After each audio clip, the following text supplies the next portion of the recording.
How's it going, guys? Anfield here, and welcome to part 2 of my Wargaming Fest discussion video. Fortunately for me, I do feel a lot better than I have the previous few days, so hopefully I don't sound so bad and this will come across a lot clearer. But anyway, you're probably wondering, of course, the previous video we talked about the matchmaking improvement changes, so what are we going to discuss this video? It's going to be the TechTree changes. Now, on the website, they've listed 3 changes, three tech trees that have been changed. Now, this, of course, does not include the changes with the Tier 9 and the Tier 10 light tanks.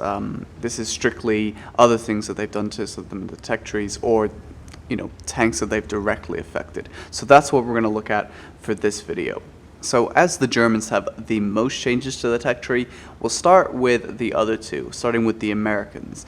Now, all they simply say about the Americans is they're changing the T-28 and the T-28 prototype and the T-95. Basically, what they're trying to say here is that when these tanks were rolled out into the game, they were effective at their time, but how the game has changed, the pace of the game has changed.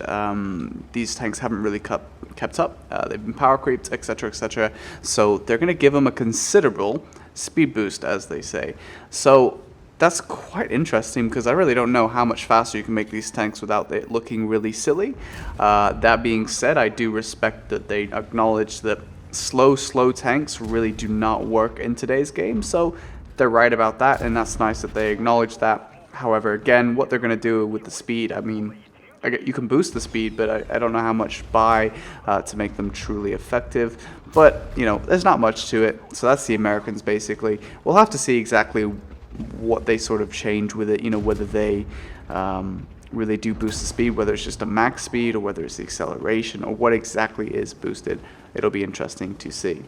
So next up we have the Japanese. Now all they're doing here is they're talking about primarily the Type 4 and the Type 5 Heavy. There is no actual tech tree change and swap that comes with the Germans, but this tank line, the heavy tank line, is being adjusted. Now, as we know, we did hear that they were changing the Type 4 Heavy and the Type 5 Heavy, and I hoped it wasn't true, but it does look like we're going to have them turned into HE mechanic tanks, basically, more 183 type tanks, and this breaks my heart a little bit. It really is quite frustrating. Some things, one step forward, 2 steps back sort of thing. So this is quite frustrating. But this is what they say. As of now, the Japanese Type 4 and Type 5 Heavy are rarely seen on the battlefield. True. They are somewhat inferior to their tiers in terms of mobility and can't return the favor in combat. Also true. It won't stay this way for long though. As you know, the trademark of the Tier 5 through 8 Japanese heavies are the HE shells and guns, and we are going to give them to the Type 4 and Type 5 Heavy as well. And this breaks my heart because there's a lot they could have done with these tanks. It took them in a completely different direction. Instead, they give them RNG slot machine guns, and there's nothing I really hate much more in World of Tanks than really heavy levels of RNG, and that's all these HE guns are. And that, yeah, it's quite frustrating for me personally to see that. And I don't think that it'll make them that effective. I really don't. I don't see them being that effective. They could have been given any other guns. They could have had their current guns buffed, but HE really quite disappointed. Also, there's no mention of a speed boost. Now, these tanks are slow. I mean, they're buffing the T-95 speed, so why these can't have a speed boost as well? They even acknowledge that mobility is a problem, but they just sort of gloss over that and say they're giving them better guns, quote unquote. So let me know what you guys think about that. Are you happy with these guns? I mean, some of you really enjoy these types of guns, like the T-49 and the 183s and things like that. I just think from gameplay they're terrible, but some of you, I guess, enjoy them. Anyway, they go on to say about the lower tiers. I'll just go over it. The Tier 5 through 8 will undergo balance changes to make progression to the top tiers smoother. The experimental will get heavier and lose speed, so it'll be similar to the OI. It will also trade its 10cm cannon Type 14 for thicker frontal armor. So I guess it's a gun trade for frontal armor. and less speed. Now, I don't really play the lower tiers, and I've never actually played these tanks, so you guys will have to let me know what really significance this will mean. But anyway, they go on to say the OI will become more vulnerable with thinner rear hull armor. There will also be changes to the shells available for the 15cm howitzer Type 96 gun. I guess it's the HE gun. So types of shells being changed. That's interesting. The OHO's 10cm experimental tank gun Kai will get premium AP shells and overall better gun handling, which to me this sounds like they're going in the reverse of what they're doing to the N tiers, which is odd unless I'm reading this wrong. But you guys will have to let me know anyway. But yeah, that's pretty much it for the Japanese. You guys have to let me know how you stand on these HE-based guns. Obviously, you know where I stand. Let me know what you guys think. So last but certainly not least is the German TechTree. Now this is the one that is truly being overhauled the most. So there's lots of changes here to talk about. Now, as you can see from this picture that I'll post here, they are adding a new branch of tier 10 heavy tanks. So previously E100 Mouse, and now the Fail-Low, as we've come to know it as, will be the new tier 10 heavy tank, but it won't be Clan War reward, it'll be researchable through the TechTree. Now they do state that those of you that achieved the Fail-Low through the campaign will keep it as a premium vehicle in your garage, so I guess that means, you know, faster crew XP will still remain on the tank, and you will also receive a unique camo and equipment loadout. Now, unique camos, that's cool, but what is a unique equipment loadout? I'm not really sure if they're going to create new equipment that you can put on the tank. I don't really know how that's going to work, but it could be interesting. I'm surprised they're doing this. I thought they would just compensate you in some way. I was actually gone for the campaign for the Fail-Low, so I never actually got the tank, but it's quite interesting that this is what they're going with. And as you can see on the TechTree, it's going to be the VK4502 that's going to precede the tank. Obviously, previously preceded the Mouse. It looks like the Fail-Low, I guess. I don't really agree with this because these look so made up. I don't know. But anyway, yeah, this is what's going to precede the tank. So it makes sense in terms of the TechTree looks the same. So yeah. No problems there. But now the interesting change here comes with the Mouse, actually, because the Mouse gets two new tanks to precede it. It's going to have the VK, and I'm just going to call it binary because that's a lot of numbers and digits, or I guess I could call it VK 1000. No, because it's really like 10,000. Come on, Germany, damn it. Anyway, we're just going to call it VK binary. VK binary and then the Mouse shim. These tanks are going to look quite interesting, and I'm going to be interested to play the tanks myself, actually. But what they say, and this is quite interesting, is that they'll be massive and heavily armored. We knew that. These two will combine powerful guns and decent protection and poor mobility. Gameplay-wise, they'll be similar to the Mouse than its current predecessors. And then, you know, it mentions the VK lines that used to precede the Mouse, and then they say that's why the Mouse will be placed after the Mouse Shin. It'll also receive a shorter reload time, better gun handling, and thicker frontal armor. So a Mouse buff confirmed, because that's what it sounds like to me, unless I'm reading this completely wrong. It'll also receive a shorter reload time, better gun handling, and thicker frontal armor. That's crazy, you know. Mouse could be really, really good. I mean, I guess, you know, I don't know that they ever buffed the Mouse on the sandbox. Someone's going to have to let me know if they did, because I really don't remember. But I do know that the Mouse was really strong in the sandbox because they nerfed penetration so much.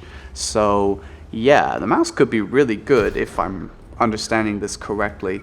That could be really interesting. But going back quickly to the other line with the Fail-Low, they do state that the VK4502B will get some significant buffs. Now, obviously, those of you will remember that its front plate was buffed a lot, really significantly. Obviously, it became really, really bouncy, but it does still have some other issues. But it looks like they're addressing it by saying, along with that, the VK4502P OSB will get easier gun handling, which is good, as well as a thicker side, and that's really important because that's one of those big weak points. It couldn't side scrape, and a top turret armor buff, I guess. So wow. They also go on to say the lower front glacier's plate will become thinner, so that's difficult in the sense that, you know, lower plate is, there's not too many common situations where your upper plate is the only thing exposed. The only cases obviously is where there's bits of rubble or debris or something that protects your lower plate. So in those cases, you're going to be great, but you're going to have to be really careful with the lower plate. So it's kind of like a reverse, a reverse buff of what they did, swapping what's strong about the tank. And then they go on to say the VK-502 OS-A will benefit from a thicker frontal armor and increased gun depression and elevation angles. Now, thicker frontal armor from that tank and increased gun depression, that could be really, really good because it's really, really paper, but it's fast. So the speed coupled with better frontal armor and increased gun depression. So we could be looking at a very powerful VK-4502 OS-A. So interesting to see how that develops. But the buff mobile does not stop there. I think maybe we're getting confused and think that the German TechTree is actually the Soviet TechTree. Not sure. But anyway, some of the lower tier mediums are getting buffed, including the Indian Panzer, which is getting a boost in mobility. The Indian Panzer also gets easier gun handling, which is interesting because the gun handling was already pretty good. The Panther 1 and Panther 2 will also have improved firing parameters. Now, what exactly that means, we don't know because that could mean anything. I take it to mean maybe they're buffing the DPM. The accuracy is already pretty good, but I guess they could buff that still as well.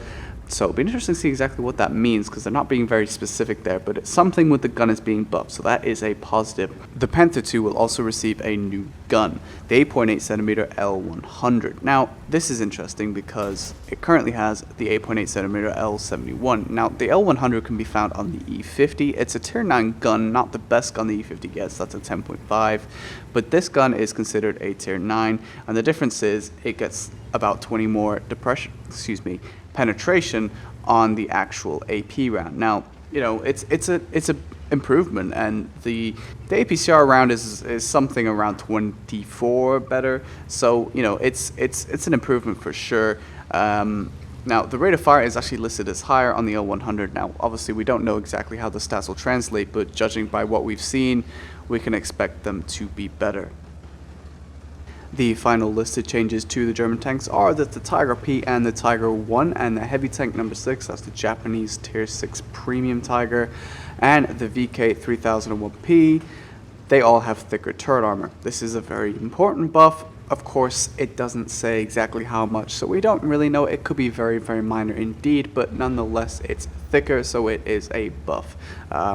We'll wait and see how much, but thicker turret armor is always welcome in this game. Turret armor is so important in World of Tanks, so it'll be interesting to see exactly how much they buff the tanks by.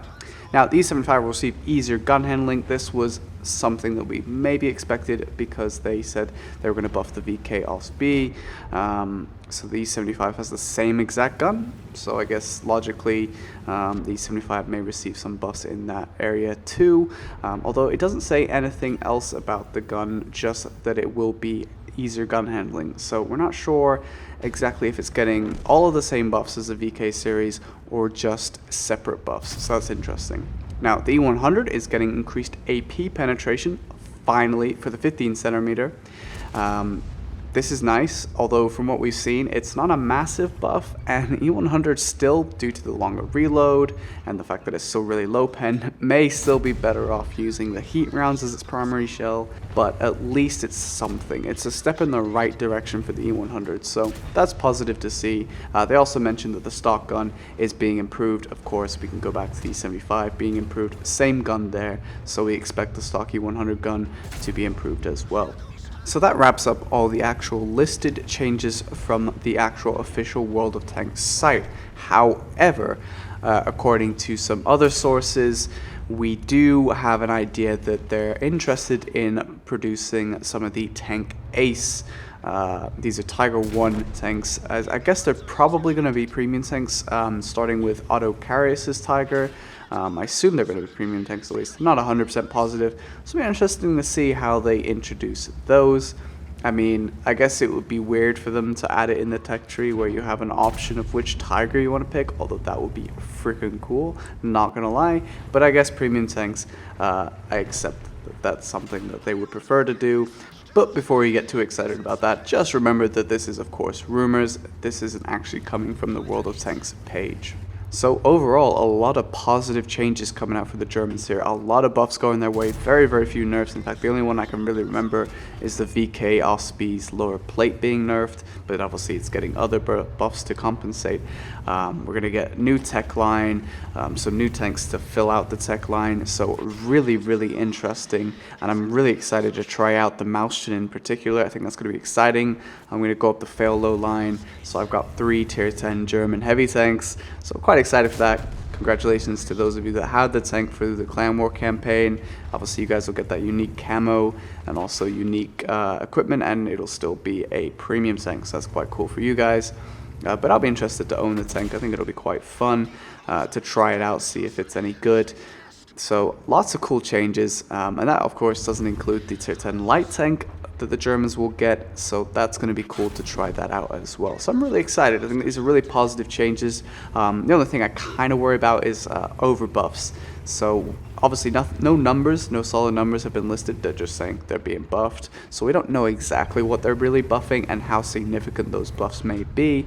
But you know, obviously I do worry about sometimes an overreaction to certain things. Certainly the mouse was way out of meta and needed some love, but of course we don't want to make it some undefeatable monster, because when played right, the mouse is actually quite powerful. It's just really too slow is its biggest issue. So it'll be interesting to see exactly how these buffs play out, but really exciting changes nonetheless. Let me know if you guys are interested in playing any of these new tanks. I for one really look forward to playing the Mauston. I think that could be interesting. Tier 9 is a very fun tier, and I think it could be quite fun to play that tank. So I'm looking forward to it, but that pretty much wraps up this video, guys. We looked over all the tech tree changes that were listed. We don't know what else will be changed. So yeah, pretty exciting. Let me know what tanks you're interested in playing, guys, and also don't forget to let me know what you think about the other 2 tech trees, the Japanese and the Type 4 and the Type 5 Heavy being turned into RNG slot machines, and you know, obviously the T95 buff, which I'm sure everyone here will welcome. I would be very surprised, although the amount of diverse opinions I get when I look at the comments section, I wouldn't be surprised if someone rages about the T95 being sped up, so we'll have to see. But nonetheless, guys, thank you so much for watching. I hope you enjoyed. I know it's long-winded. These are like discussion videos. I like to go over exactly what's being changed in detail and share my thoughts with you guys. So thanks so much for spending the time to watch the video, and I'll catch you on the next one.